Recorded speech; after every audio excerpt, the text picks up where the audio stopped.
Sveiki, dviračio važinėjimo video. Šiandieną pristatau tokį video, kaip teisingai prižiūrėti savo dviratį. Arba kaip nusipirkti. Tai va, dabar pradžioj papasakosiu, kaip prižiūrėti dviratį. O sekančią medžiagą papasakosiu, kaip reikia nusipirkti dviratį. Kad jums viskas būtų aiškiau. O dabar keliamės ties į dviračio. Kaip prižiūrėti dviratį. Ar ties šią sezoną prižiūrėti, kaip tvarkingai prižiūrėti. Dabar taip. Dviratį šiaip nesunku prižiūrėti.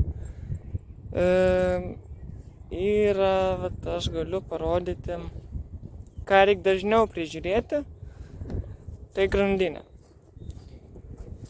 Šiaip grandinė galiu pasakyti, kad greitai kartais įsitampam ir kartais nepailgėja ir kartais greitai reikia keisti grandinę.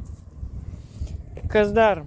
Reikia būtinai įsitikinti, kad priekinė žvaigždė irgi nesusidėvėjo, nes jeigu nekeisite laiku grandinės, viskas ir žvaigždė susidėvės ir teks nemažai keisti. Tas keitimas gali priklausyti nuo tam tikros kainos. Tai va. Toliau. Kas toliau? Papildomai reikia patikrinti, ar stabdžiai veikia dviračiai.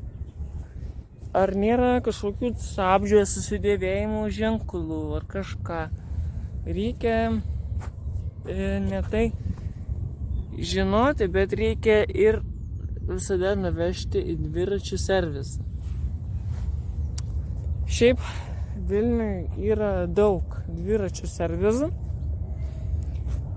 Gali bet ką pataisyti. Tai va.